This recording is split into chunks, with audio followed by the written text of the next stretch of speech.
موضوع خو معلومه ده. اوس دا د تا نوم سره د الافغاني دی ولې لیکلی الافغاني؟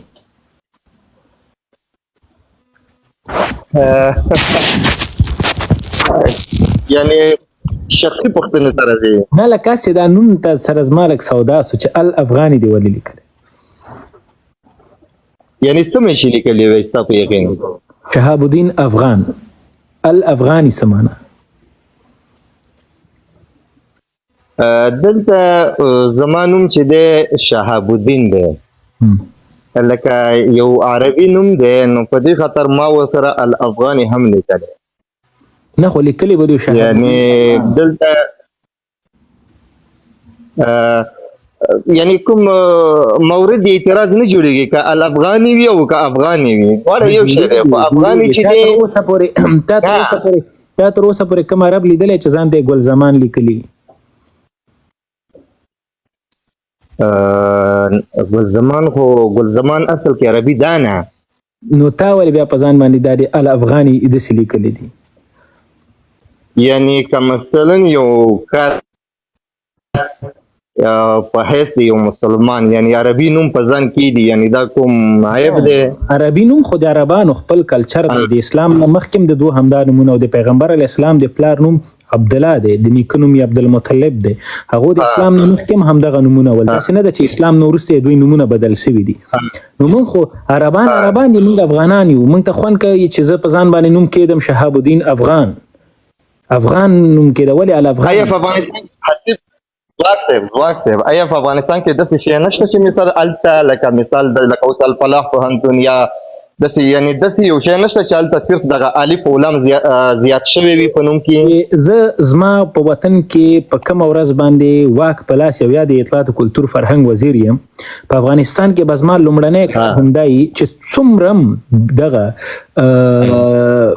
څو لوحې دي دا بینرې دي دا به ټول زه وچ کلک پښتو دري ژبې ته اړوم. یعنی عربي به ختموي؟ عربي نه، زه هیڅ بله ژبه نه غواړم، وچ پښتو او دري. نو بیا خو داسې وکړه چې د لمونځ هم په پښتو کې کوه. نه خو مونځ خو زما دین دی، هغه ته څنګه زما باندې په عربي که چېرته روا وای ما بیا په پښتو کوله ولا؟ خبره واوره، مثال خبره کوو بیا خو چې دی د غازان هم په پښتو مشوم ته کوه یا په جوماتونو کې یا مثلا دغه ټول پښتو که بیا ګوره په پښتو ژبه کې که چېرته اذان اجازه خیر بخښنه غواړم دلته که چېرته بحث اول پکار دا دی چې زه په دې پوه شم چې موضوع څه انتخاب شوې. ځکه ما لیک نه دی کتلی ستا، نه په دې پوهېږم چې مثال ته په څه وجه همدغه کې زه لږ در سره غواړم وغږیم. ګورئ لومړی خبره خو دا که چېرته لمونځ کول په پښتو ژبه کې روا وای نو ما په پښتو ژبه کې کوله، اذان هم په پښتو ژبه کې کوله. خو دا چې اسلام ماته اجازه نه دی راکړی نو بیا په عربي ژبه کې کوم. خو نومونه چې دي په اسلام کې نه حدیث پېشته نه وروره کوم آیات پېشته چې تاسو په ځان باندې اسلامي نومونه کېږدئ، او نه د اسلامي نومونو په نامه باندې کومه فلسفه شته ده، هیڅ نشته. وروره بله زه پښتون یم، زما په وطن کې زما نومونه سیلاب، غورځنګ، چنار، پاسون، داسې پامیر، سپینغر، دا رقم نومونه زه لرم. زه ولې په ځان باندې عربي نوم کېدم؟ زما دا پلار سره کله کله په دې خبرې جنجال کېږي چې ما نوم یې ولې حسیب ایښی. اوس همدغه ښه دی چې همدغه شی اعتراض مې کولو، خو دلته تا خپله جواب کولو چې ستا نوم هم عربي دی. یو دویمه خبره زه لکه دې ته نه یم راغلی چې د سره یا مثلا علمي بحث وکړم که نه، ځکه امکان شته ستا د علم سویه کم وي یا زما د علم سویه کم وي، هغه جدا بحث دی که نه. که ته دومره په پښتو او په دري میان وې، اول به تا د خپل نوم چې دی دا به په تا په پښتو کې لیکلی و که نه، تا حسیب لکه په انګلیسي حروفو لیکلی. صحیح ده؟ دا نو ستا یو لکه فکري کمزورتیا ده چې تا په انګلیسي باندې خپل نوم لیکلی دی. پکار دا دی په انګلیسي حروفو چې تا دا په پښتو لیکلی دی. که ته رښتیا لکه د پښتو دپاره غواړي چې کار وکړي، غواړي چې په نړیوال معیار باندې پښتو بیا برابر شي، هلته مثلا روښانه شي، وځلیږي، مشهوره شي، معروف شي د خلکو په منځ کې مثال یو معمول جوړ شي پښتو ویل او لوستل او دا شیان نو تا به هم د خپل نوم حسیب لیکلی و اوس داسې وګوره خو دا چې تا په خپله ګوره دا چې خپله تا په حروف انګلیسي حروف لیکلی نو شک پرته ګوري زه یو انسان یم چې قانع کېږم په ښو خبرو باندې په سم منطقي خبرو باندې زما نوم په فیسبوک باندې حسیب خان ځواک په پښتو ژبه هم لیکلی او د په دري په انګلیش کې هم لیکلی خو په دغه ټیک ټاک کې چې دی دغه نه زیات الفابیټس اجازه نشته که نه ما په څنګ کې په پښتو ژبه هم لیکل او بله مهمه خبره په کومه ورځ چې دغه ټیک ټاک ما جوړ کړی دا د حسیب خان ځواک دا په انګلیش چې کوم لیکلی دلیل یې دا چې ولې زه په پښتو باندې دا نه سم اړولی عمده دلیل یې چې ده دغه اکاونټ چې کله څوک سرچ کوي ډېر یې زما اوس په دغه نوم باندې سرچ کوي په انګلیش باندې کنه ما به وختي را بدل کړی او اوره اول خو په کار دا دی چې تا دا خبره وکړه چې ما غوښتل چې په پښتو مې ولیکم خو هلته ټیک ټاک کې لکه دا اجازه نشته اول به تا داسې کړي وه چې د پښتو حروف به دې مخکې کړي وه نور که په انګلیسي حروفو درته د اجازه کېدله لیکلې به دې وه که نه وي پښتو حروف بس وه کافي وه افغان به دې لیکلی یا حسیب ځواک به دې لیکلی یا به دې حسیب افغان لیکلی و بالکل خبره ما درته ویل ستونزه په دې کې ما به اوس هم بدل کړی وی خو زمونږ ډېر ملګري چې په دغه سوشل میډیا کې زمونږ افغانان دي دوی په هر څه په انګلیش باندې سرچ کوي پام دې دی که نه 100% ما په پښتو ژبه لیکلي وه ستونزه نشته زه موافق نه یم د دې خبرې سره چې هر پښتون چې دی سرچ په زه به دا پښتو ته وایم ته به دا خپل نوم نه الافغاني لرې کې افغان به کې صحیح ده نه نشم کولی وجه څه ده ځکه زما نوم چې دی زما نوم زما د دین سره تړلی دی ستا نوم چې دی ستا د عقیدې سره او د دین سره تړل شوی نه دی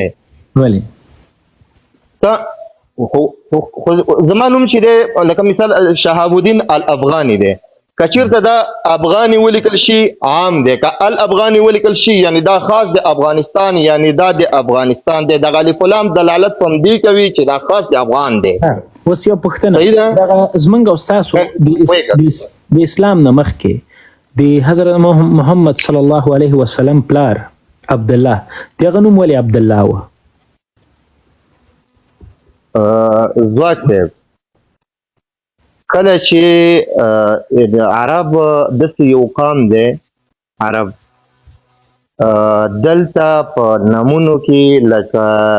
لقبونه د دوی شهرت لري هغلته دا مهمه نه وه چې اسلام راغلی یا نه دی راغلی یا دا نوم په اسلام کې چې دی ممنوع دی یا ورته جواز ورکړل شوی یا نه دی ورکړل شوی یا مثال دا روا دی یا ناروا دی هغلته ټول د هغه نه مخکې هغلته شهرت یا مثال په زوی کېدلو یا په پلار کېدلو لکه ابو قحافه ابو جهل ابو طالب ابو فلان هلته د هغوی خپل لقب هر ژبه یا مثال خپل قام یا هر یو خپل کلتور یا خپل سیستم لري هغلته لکه اوس عبدالله چې دی د پیغمبر صلی الله علیه وسلم د پلار نوم دی سره د دې نه چې دا د جاهلیت په دوره کې دا نوم کېښودلی شوی هلته لکه نبي کریم صلی الله علیه وسلم وجود نه لرلو اسلام وجود نه لرلو هغه وخت کې یعنې د کوم چې دین اسلام دی نور ادیان وه لکه یهودیت نصرانیت خو اسلام مبارک دین هلته وجود نه لرلو خو بیا هم لکه عبدالله نوم کېښودلی شوی دی یعنې اگر که هغه خلک مشرکان وه خو بیا هم دومره عقل لرلو چې مثال په دې پوهېدل چې عبدالله نوم چې دی دا لکه ښکلی نوم دی او دا چې دی یعنی یو مؤثر نوم دی یو شرفدار نوم دی یعنی که اگر که هغه خلک جاهلان و اگر که په جهالت کې و اگر که مشرکان و خو بیا هم لکه هغوی سره دومره فهم او عقل او سوچ و چې عبدالله چې دی دا ښکلی نوم دی معنا لري تاثیر لري اثر په نامه کې شته نو په دې خاطر عبدالله کېښودلی شوی او بیا د نیکه نوم یې ولې ورته عبدالمطلب خیر وه دواړه عبدالمطلب عبدالله دواړه د الله صفات دي دواړه د الله نومونه دي مشکل نشته هغه عبدالله دی او دا عبدالمطلب د اسلام د ظهور نه وړاندې د دوی نومونه ولې دا اسلامي نومونه په یو عبدالله عبدالمطلب او ابو طالب دا ولې تا ته ما دا خبره وکړه دا جواب ته حل شو خو ستا فکر نه و تا ته ما وویل هغه خلک اگر که د جهالت په دوره کې وه اگر که مشرکین وه خو د خپل عقل په اساس هغه دا درک کولی شو چې اگر که موږ ته اوس دین سماوي نشته موږ له دین نه دی راغلی خو بیا هم په دې پوهېدل چې مثال څوک شته یو ذات شته نو د اضافت بې نومې خپل رب ختموي. ګورې شهاب الدین صاحب ګورې ښه څومره جالبه خبره کوي ته دوی د اسلام نه مخکې دو عقل دومره کار کوه چې دوی په ځانونو باندې عبدالمطلب عبدالله ابو طالب داسې نمونه کېږدي خو بیا د الله جل جلاله دین چې کم دی پر ده باندې اکثر د پیغمبر علیه السلام چې کله په پیغمبري مبعوث شو څومره کاله د په پټه باندې خلکو ته د اسلام دعوت ورکوه څومره جهادونه وسول څومره غزوې وسوې دا څنګه نو بیا هغه وخت کې د عربانو نمونه د ټول عربانو نمونه خو همدغسې دي بیا هغه وخت کې دا ذهنیت ولې کار نه کوو چې موږ باید د اسلام همداسې په یوه خبره ومنو په دغه اوس وخت کې چې لکه څرنګه مخلوق موږ تاسو په خپلو سترګو وینو چې مثال عالمان ورته وایي چې دا وکړه دا وکړه دا وکړه دا وکړه دا وکړه دا حلال دي دا حرام دي دا حلال دي بیا هم کوي هغه جهالت التم و التم دا تربګانیت اوس هم فی الحال موجود دی. په نظر باندې دغه عام خلک جاهل دي په خبره باندې نه پوهېږي که علما ملایان دا علما نه ملایان دا اوس چې په وطن کې دي په افغانستان کې نه عام خلک جاهلان دي نه علما جاهلان دي جهل چې دی دا محدود دی دا یو فرد دی یو شخص دی افغانستان کې نه عوام جاهلان دي نه علما جاهلان دي. ګورئ په افغانستان کې طالبانو ملایانو ښوونځي تړلي دي اوس جاهلان موږ یو که دوی د ښوونځي تړل دا جهالت پسې اړه نه لري دا کوم د جهالت موضوع نه ده چې ښوونځي تړل یا جهالت دی یا عدم جهالت دی ښوونځي تړل نور ملاحظات دي ښوونځي تړل اوس ګوره ځواک صاحب خیر رب شو تا خپلې موضوع ته اشاره وکړه ګوره بحث به په حقایقو وکړو